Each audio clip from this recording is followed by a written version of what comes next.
Hello everyone, I welcome you all to my YouTube channel Learning at One Stop.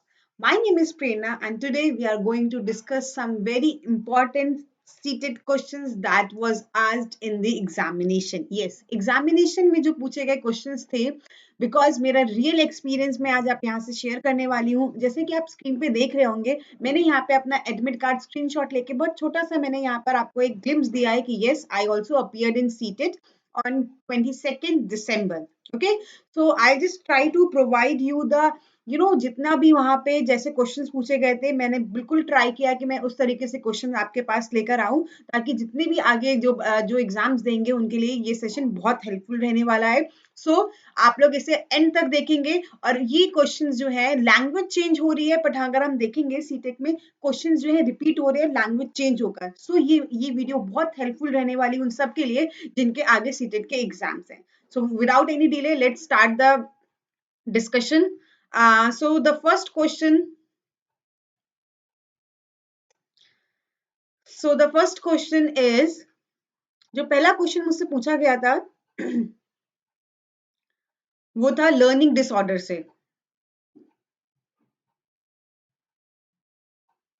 Okay, so learning disorder से सबसे पहला question पूछा गया था hyper active unable to wait for their turn. जो बच्चे क्या होते हैं हाइपर एक्टिव होते हैं या फिर अपनी टर्न का वो वेट अपनी टर्न का वेट नहीं कर पाते हैं. अटेंशन उनका जो अटेंशन होता है वो बहुत ज्यादा क्या होता है लो अटेंशन होता है. ठीक है, उनकी कॉन्वर्सेशन बहुत इरप्टिव होती हैं. सो ये सारे सिम्टम्स किसके होते हैं? ये सारे सिम्टम्स अगर हम बात करें तो ये ADHD के होते हैं. ADHD का फुल फॉर्म होता है attention deficit hyper active disorder. अगर हम बात करें यहाँ पे आईक्यू की, तो ये मेंटल रिटार्डेशन है. ये किससे एसोसिएटेड होता है? ये आईक्यू से एसोसिएटेड होता है. डिसलेक्सिया हमारा क्या होता है? रीडिंग डिसऑर्डर होता है. राइट, आपको याद होगा, आपको पता होगा डिसलेक्सिया क्या है? रीडिंग डिसऑर्डर है. और डिसकैल्कुलिया की अगर हम बात करें, कैलकुलिया मतलब किससे रिलेटेड है? कैलकुलेशन से रिलेटेड. तो अगर किसी भी बच्चे को कैलकुलेशन रिलेटेड प्रॉब्लम आती है या कोई भी मैथमेटिकल प्रॉब्लम है तो उसको कौन सी डिसेबिलिटी होती है? That is dyscalculia. Okay, so ये क्वेश्चन सबसे पहले पूछा गया था एक लर्निंग डिसऑर्डर का. देन यहाँ पे क्वेश्चन हम और देख लेते हैं. A child is having which learning disability that affects reading and related language based processing skills. अच्छा, यहाँ पर अगर हम बात करेंगे तो मोटा मोटा हमें क्या दिख रहा है? रीडिंग की डिसेबिलिटी. अगर किसी बच्चे को रीडिंग डिसेबिलिटी है तो उसको यहाँ पर कौन सी हम उसको डिसेबिलिटी बोलते हैं? जैसे अभी हमने लास्ट वाली स्लाइड में डिस्कस किया था वो हमारा क्या आता है? डिसलेक्सिया आता है. डिसलेक्सिया मतलब रीडिंग डिसऑर्डर जो होता है हमारा वो किसके अंदर कंसीडर किया जाता है? वो आपका डिसलेक्सिया के अंदर कंसीडर किया जाता है. ओके, सो ये आपका रीडिंग डिसऑर्डर इज डिसलेक्सिया. अच्छा, यहाँ पे देखिए लिखा है डिसग्राफिया. डिसग्राफिया किससे रिलेटेड होता है? Hand writing disorder. Hand writing disorder अगर जब हम बात करते हैं तो वो डिसग्राफिया. ग्राफ का मतलब क्या होता है? ड्रॉ करना. सो ड्रॉ क्या करते हैं हम? हैंड राइटिंग जो हमारी होती है उसमें प्रॉब्लम आती है तो डिसग्राफिया. डिसकैल्कुलिया की बात करें, देखिए ये सारे जो है बहुत इंपॉर्टेंट है. इसमें से एक आध क्वेश्चन तो जरूर आपके आने वाले हैं सीटेक में, तो बहुत ध्यान से इसको देखिएगा. कैलकुलिया मतलब कैलकुलेशन से रिलेटेड. किससे रिलेटेड हो गया? आपका कैलकुलेशन से रिलेटेड हो गया. ठीक है, आगे बढ़ते हैं. आगे एक क्वेश्चन और देखेंगे.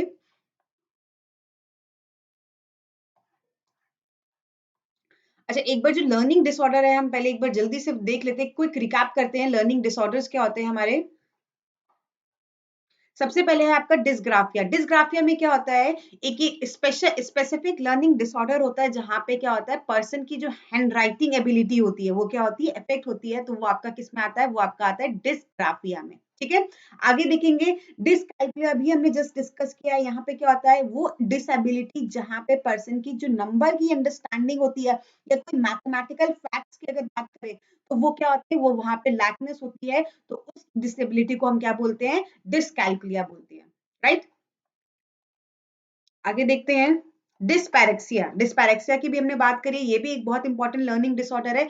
यहाँ पे मूवमेंट और कोऑर्डिनेशन, देखिए यहाँ पे अगर हम बात करेंगे मूवमेंट और कोऑर्डिनेशन क्या होता है जहां पे प्रॉब्लम करता है लैंग्वेज स्पीच में, मतलब एक दूसरे से कोऑर्डिनेट नहीं कर पाते हैं. हमारे जो बॉडी लैंग्वेज जो बॉडी के वो होते हैं वो एक दूसरे से क्या करते हैं? कोऑर्डिनेट नहीं कर पाते हैं. तो वो आपका किसके अंदर आता है? वो आपका डिस्पैरेक्सिया के अंदर आता है. ठीक है। फिर एक आता है हमारा मेंटल डिसेबल्ड और रिटार्डेशन। ये जो मेंटल डिसेबल्ड और रिटार्डेशन होता है, ये किससे रिलेटेड होता है? ये आपका आईक्यू से रिलेटेड। अगर ये आपका, अगर आईक्यू हाई रहेगा तो उसको हम किसके अंदर कंसीडर करते हैं? गिफ्टेड के अंदर। और अगर आपका आईक्यू लो है सो वो आपके किसके अंदर आएगा? वो आपका मेंटल रिटार्डेशन के अंदर आता है। ठीक है। सो यहाँ पे हम क्या करते हैं, जो इस तरीके के चिल्ड्रंस होते हैं ये हैंडीकैप्ड होते हैं और ये डिसेबल होते हैं किस टर्म में? उनकी मेंटल एबिलिटीज और कैपेसिटी के टर्म्स में हम यहाँ पे बात कर रहे हैं। ठीक है। तो ये आपका किस में आ जाता है? मेंटल डिसेबल चाइल्ड में आ जाता है। आगे देखेंगे। अच्छा, एक क्वेश्चन यहाँ पर प्रिंसिपल ऑफ डेवलपमेंट से तो आप समझ लीजिए आपका एक क्वेश्चन पक्का ही आने वाला है। ठीक है। सो यहाँ पर जो क्वेश्चन मुझे देखने को मिला था वो क्या था कि जो चाइल्ड का डेवलपमेंट होता है वो स्ट्रेट नहीं होता है। पहले क्या करता है वो अपने एक स्टेज में वो एडवांस मतलब डेवलपमेंट करता है वन पीरियड में, और आगे के आने वाले पीरियड्स में वो क्या करता है? वो रेस्ट करता है। तो इस तरीके के प्रिंसिपल को हम क्या बोलते हैं? यूनिफॉर्मिटी तो हम बिल्कुल भी इसे नहीं बोलते हैं। ठीक है। प्रिडिक्टेबिलिटी भी हमारा नहीं होता, हम प्रिडिक्ट तो इसमें कर ही नहीं रहे हैं।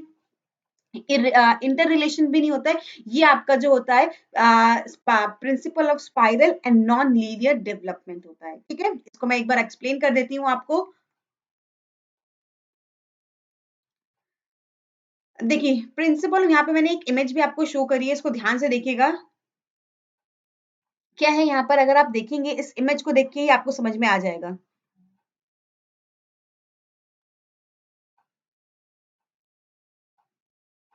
सो यहाँ पे अगर हम देखेंगे ये जो आपका डायग्राम है, इसको अगर आप बहुत ध्यान से देखेंगे तो जो अपना जो चाइल्ड होता है वो क्या करता है? यहाँ से डेवलपमेंट स्टार्ट करता है। ठीक है। जब उसने एक स्टेज डेवलपमेंट की तो वो क्या हुआ? उसका डेवलपमेंट यहाँ तक आया। ठीक है। यहाँ से उसने स्टार्ट किया और वो यहाँ तक गया। ठीक है। अब ये तो हो गया एक स्टेज में उसने डेवलपमेंट की।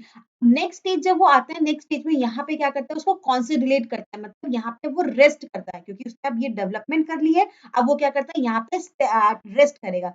रेस्ट करने के बाद फिर से वो डेवलप करता है और फिर, तो इसका कहने का मतलब है कि क्या होता है, जो हमारा जो चाइल्ड का डेवलपमेंट होता है वो स्ट्रेट नहीं होता है, वो क्या होता है? अप एंड डाउन होता है। तो ये क्या होता है? इसी को हम लोग स्पाइरल और लीनियर एडवांसमेंट बोलते हैं। आगे देखेंगे। अच्छा, इसके बाद हमारा प्रिडिक्टेबिलिटी पर आता है। प्रिंसिपल ऑफ प्रिडिक्टेबिलिटी में होता है कि जो डेवलपमेंट होता है वो क्या होता है? प्रिडिक्टेबल होता है, यानी हम उसको एक यूनिफॉर्म पैटर्न फॉलो करता है। जैसे फॉर एग्जांपल अगर एक बेबी है, ठीक है, तो वो क्या करता है? पहले क्रॉल करता है। क्रॉल करने के बाद वो क्या करता है? क्रॉल करने के बाद वो वॉक करेगा। अब ऐसा तो कोई होता नहीं है कि पहले वो क्या कर रहा है? वॉक करना सीख गया देन उसके बाद वो क्रॉल कर रहा है। नहीं, ये सेम फॉलो करते हैं। तो ये क्या है? प्रिडिक्टेबल है, यानी ये हर बच्चे के अंदर ये चीज होती है कि पहले वो क्रॉल करेगा देन उसके बाद वो वॉक करेगा। पहले वॉक और क्रॉल नहीं कर सकता। तो ये चीज हम क्या करते हैं? इस टर्म में हम प्रिडिक्ट कर सकते हैं कि ये क्या होता है? जो हमारा प्रिंसिपल ऑफ डेवलपमेंट होता है ये प्रिडिक्टेबल होता है। नेक्स्ट देखेंगे प्रिंसिपल ऑफ प्रॉक्सिमो डिस्टल। ये this is the very important. एक ये प्रिंसिपल ऑफ प्रॉक्सिमो डिस्टल और एक कैफ्लोकॉर्डल, ये दोनों ही बहुत ज्यादा वेरी इंपॉर्टेंट होते हैं। ये जरूर पूछे जा सकते हैं आपसे आगे आने वाले एग्जाम्स में। सो अभी प्रॉक्सिमो डिस्टल में क्या होता है? यहाँ पे जो डेवलपमेंट होता है, जो motor skills to start central, ये क्या करता है? सेंट्रल बॉडी से स्टार्ट होके आउटवर्ड में जाता है। ठीक है। प्रॉक्सिमो डिस्टल में याद रखिएगा जो आपका डेवलपमेंट होता है, बिकॉज क्या होता है, आपको जब ये चीजें आती है ना, प्रॉक्सिमो डिस्टल या कैप्लोकॉरल जब साथ में आ जाता है तो कंफ्यूज हो जाते हैं। तो प्रॉक्सिमो प्रॉक्सिमो डिस्टल में क्या होता है? हमारा जो डेवलपमेंट, जो चाइल्ड के अंदर डेवलपमेंट होता है वो सेंट्रल बॉडी से आउटवर्ड साइड जाता है। इसका मतलब ये होता है कि पहले क्या करता है, जो बच्चा होता है पहले वो अपनी लार्ज फंडामेंटल मसल्स पे पहले क्या करता है? कंट्रोल गेन करता है। देन उसके बाद वो क्या आता है? छोटे छोटे मसल्स में आता है, जैसे कि हम क्या करते हैं? फिंगर्स में। यानी पहले बच्चा अपना क्या करेगा? हाथ पे वो कंट्रोल करना सीखेगा, देन उसके बाद वो अपनी फिंगर्स पे कंट्रोल करना सीखता है। तो ये आपका किस में कंसीडर किया जाता है? ये प्रॉक्सिमो डिस्टल के अंदर कंसीडर किया जाता है। ठीक है। अब जैसे मैंने बताया क्राफ्लोकॉर्डल भी है, ये भी बहुत इंपॉर्टेंट प्रिंसिपल होता है। इसमें क्या होता है? ये क्या होता है? ये लॉन्गिट्यूडनल एक्सिस पे होता है। ठीक है। ये जो आपका ये जो इसका डायरेक्शन होता है ये लॉन्गिट्यूडनल होता है। ये क्या होता है? Head to toe. ये क्या करते हैं हम इस डेवलपमेंट में क्या होता है? हेड टू टो, यहाँ पर या हेड टू फुट हम बोलते हैं, डेवलपमेंट होता है। यानी बच्चा क्या करता है? पहले क्या करता है? वो अपना पहले वो चाइल्ड जो है पहले वो गेन अपना हेड में करता है, पहले वो अपना सर का जो गेन है पहले वो सीखता है, ना कि पहले अपने हाथों और पैरों का गेन अपना कंट्रोल सीखता है, ठीक है।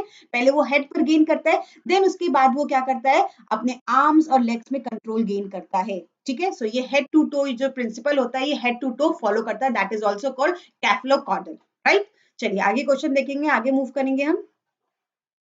अच्छा, प्याजे की जो हमारी जो थ्योरी है, प्याजे की stages of cognitive development, this is also very important. यहाँ पे बहुत सिंपल क्वेश्चन मुझसे पूछा गया था, जो प्याजे की थ्योरी है उसका करेक्ट सीक्वेंस बताना था आपको, ठीक है। तो किस तरीके से मैंने याद किया था, मैंने याद किया था SPCF। एस मतलब क्या होता है, sensory motor, pre operational, concrete operational and formal operational stage. Okay, so अगर हम यहाँ पर देखेंगे sensory pre operational CF, so this one is the correct one. ठीक है, इस तरीके से क्वेश्चंस आ सकते हैं कि स्टेजेस को आपको करेक्ट फॉर्म में सीक्वेंस में लगाना है। सो ये डायरेक्ट ऐसे ही सेम क्वेश्चन मुझसे पूछा गया था, तो यहाँ पर मैंने इसको करेक्ट उसमें लगा दिया। क्या होता है SPCF, ध्यान रखिएगा, प्याजे की जो थ्योरी होती है उसका करेक्ट सीक्वेंस है SPCF, ठीक है। S stand for sensory motor, P for pre operational, C for concrete operational and F for formal operation. आगे देखते हैं क्वेश्चन।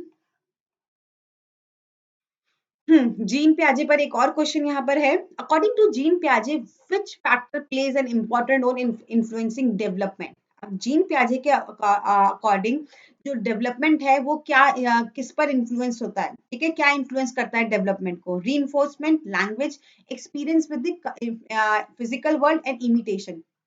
सो जीन पियाजे के अकॉर्डिंग जो अपना जो चाइल्ड होता है वो क्या करता है, वो फिजिकल वर्ल्ड के उसमें आके इन्फ्लुएंस में आके डेवलप करता है, क्योंकि ये क्या करते हैं, ये कंस्ट्रक्ट बच्चा यहाँ पे अपनी नॉलेज क्या करे, कंस्ट्रक्ट, वो फोकस करते हैं बच्चा अपनी नॉलेज खुद कंस्ट्रक्ट करे फिजिकल वर्ल्ड से के साथ, ठीक है। तो यहाँ पे जो उसका एक्सपीरियंस होता है फिजिकल वर्ल्ड से, तो वो क्या है उनके लिए, ये जो डेवलपमेंट है यहाँ पे क्या होना चाहिए, C answer will be the correct, experience with the physical world. आगे देखेंगे हम, गार्टनर की जो थ्योरी है, थ्योरी ऑफ मल्टीपल इंटेलिजेंस, जो मल्टीपल इंटेलिजेंस की थ्योरी है सबको पता है कि ये गार्डनर, हार्वर्ड गार्डनर ने दी है, ठीक है। पर यहाँ पे क्वेश्चन थोड़ा सा घुमा कर आया था, क्वेश्चन एज इट इज नहीं आ गया था कि उनकी थ्योरी जो है, उनकी जो 7 मल्टीपल या 8 मल्टीपल इंटेलिजेंस है हमें वो बताना है, उसको नेम करना है, ऐसा कुछ नहीं आया था। यहाँ पे तो थोड़ा सा ये क्वेश्चन लैंग्वेज थोड़ी सी ट्रिकी थी। उन्होंने बोला है कि जो हार्वर्ड गार्डनर की मल्टीपल इंटेलिजेंस की थ्योरी थी, 7 इंटेलिजेंस हिरार्किकल ऑर्डर, नहीं, हिरार्किकल ऑर्डर में बिल्कुल भी नहीं है। ऐसा नहीं है कि पहले ये वाली इंटेलिजेंस आएगा, इसके बाद ये आएगा, स्पेशल आएगा, देन लिंग्विस्टिक आएगा, ऐसा नहीं है, ठीक है। बॉडी केनेस्टिकल ऐसा इस तरीके से नहीं बताया गया, तो ये बिल्कुल रॉन्ग हो जाएगा। Then every intellectual activity involves a general factor G, नहीं, इन्होंने जनरल फैक्टर जी की बात नहीं की है, इसकी बात किसने की है, स्पेयर्समैन ने करी है, ठीक है। स्पेसमैन ने जनरल जो जी फैक्टर है उसकी बात करी है। सो गार्डनर, हार्वर्ड गार्डनर के अकॉर्डिंग जो मल्टीपल इंटेंशंस होता है ये क्या होता है, set of individuals multiple intelligence की ये बात करते हैं, ठीक है। तो यहाँ पे क्या हो जाएगा, आपका answer will be B will be the answer. अच्छा, पहले जो था हमारे जो इंटेलिजेंस था वो कितने टाइप्स का था, 7 टाइप का था, ठीक है। और अब कितने टाइप का हो गया, 8। इसमें एक जो इंक्लूड हुआ है दैट इज नेचुरलिस्टिक, जो क्या करते हैं, नेचर लवर होते हैं, वो क्या होते हैं यहाँ पे, उनको हम नेचुरलिस्टिक बोलते हैं, ठीक है। तो आप यहाँ पर देखेंगे बॉडी किनेस्टिकल जो होते हैं, ये एक आपका आता है बॉडी किनेस्टिकल, देन उसके म्यूजिकल, म्यूजिकल में कौन होते हैं, ये जो हमारे जो सिंगर्स वगैरह होते हैं उनके अंदर ये एबिलिटी, ये इंटेलिजेंस होता है। लॉजिकल मैथमेटिकल जो साइंटिस्ट होते हैं, जो मैथमेटिशियंस होते हैं, लॉजिकल मैथमेटिकल उनके अंदर आता है।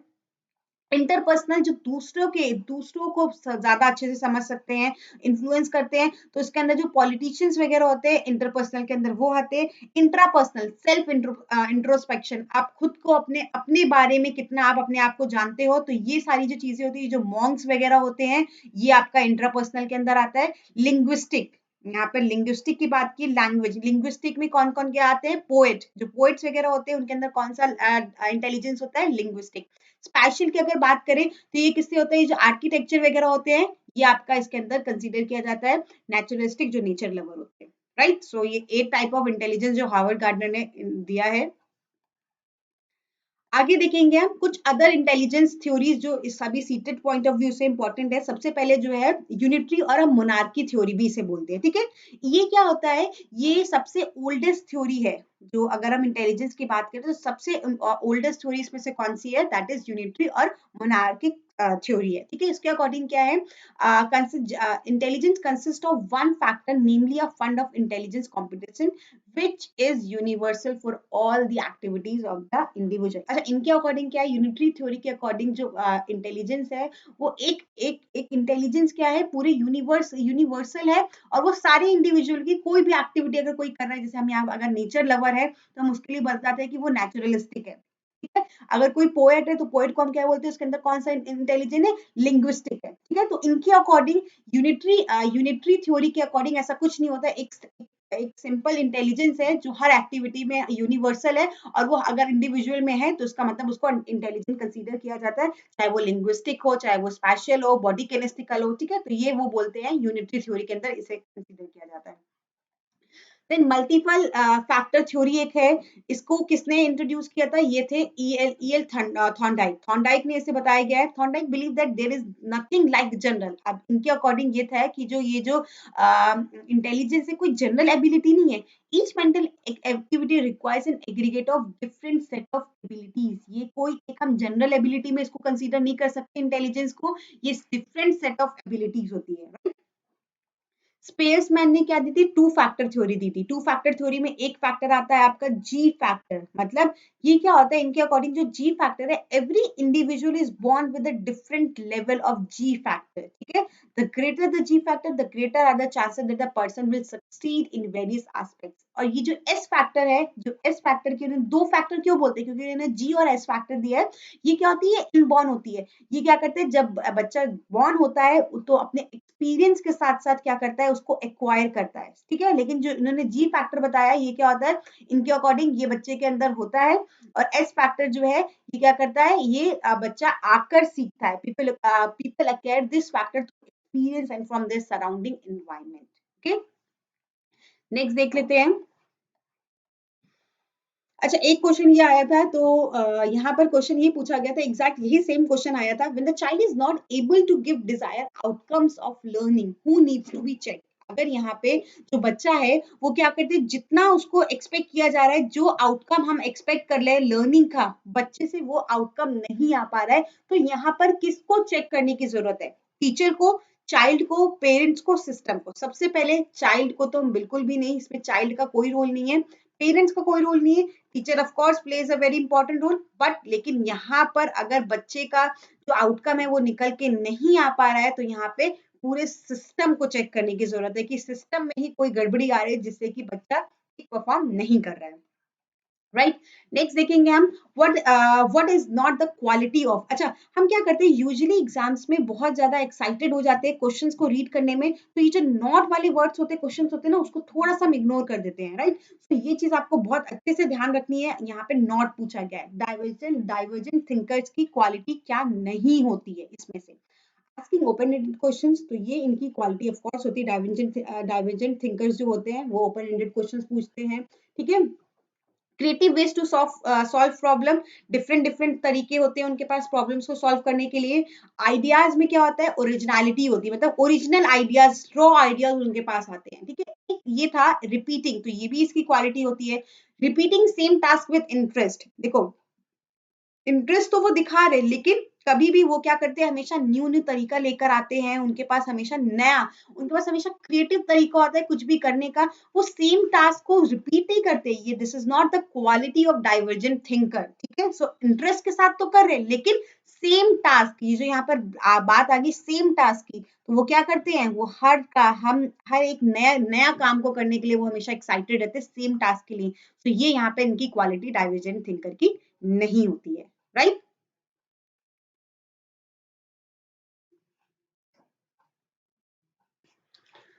सो आई होप जितने भी क्वेश्चंस आज हमने डिस्कस किए हैं ये आपके लिए हेल्पफुल रहेंगे, और बहुत जल्द इसका पार्ट 2 भी आपके साथ शेयर कर दिया जाएगा। सो ये तो रही हमारे सीटेड की बात, बट इसके साथ साथ अगर आप हमारा वीडियो देख रहे हैं तो आप सबको पता होगा DSSB का कैलेंडर लॉन्च हो गया है। देन इसके साथ साथ सुपर टेट भी आपका आने वाला है, द आर्मी स्कूल की वैकेंसीज आ गई हैं। राइट, सो ये जो हमारा चैनल है इसके बारे में मैं थोड़ा सा आपको बताना चाहूंगी। जैसा कि चैनल का नेम है learning at one stop, so one stop में यहाँ पे आपको जितने भी टीचिंग एग्जाम से रिलेटेड कंटेंट है, एक बहुत अच्छा कंटेंट आपको प्रोवाइड किया जाएगा free of cost. Yes, free of cost आपको प्रोवाइड किया जाएगा। चाहे वो अब देखिए सीटेट के अलावा, अब आप सीटेट आपने क्लियर कर लिया तो उसके बाद नेक्स्ट स्टेप क्या है, KVS, D triple S B, right, super TET. तो इन सब के लिए आपको जो सेक्शन जो आपका ए होता है, ए सेक्शन होता है जिसमें आपकी maths, reasoning, Hindi, English, GS, हमारी अदर फैकल्टीज, मैं तो आपको सीडीपी और आपका पेडागोजी कवर करूंगी, लेकिन इसके साथ साथ जो मैथ्स, रीजनिंग जो बहुत इंपॉर्टेंट होते हैं, अगर आप उसको सही तरीके से करेंगे तो बहुत आप उसमें ऑलमोस्ट 90 टू 95% आप उसमें चीजें करेक्ट करके आ सकते हैं। तो यही सारी चीजें हम आपको आने वाली वीडियोस में प्रोवाइड करने वाले हैं। बट इसके लिए मुझे हमें हमें क्या चाहिए, हमें आपका सपोर्ट चाहिए, और इसको आप जितना ज्यादा से ज्यादा शेयर करेंगे, से लाइक करेंगे, तो हमारा भी मोटिवेशन बनेगा। सो आज के लिए हम इतना ही करते हैं। नेक्स्ट आपको हम आगे आने वाली वीडियोस में आपको बहुत जल्दी मैं आपको, अच्छा मैंने सीटेट 2 लेवल 2 पेपर दिया था, तो इस पे इसके साथ साथ मैं आपको एसएसटी के भी क्वेश्चन डिस्कस करेंगे जो आपके एग्जाम्स में आए थे। आज के लिए इतना ही, till then goodbye, take care, see you soon.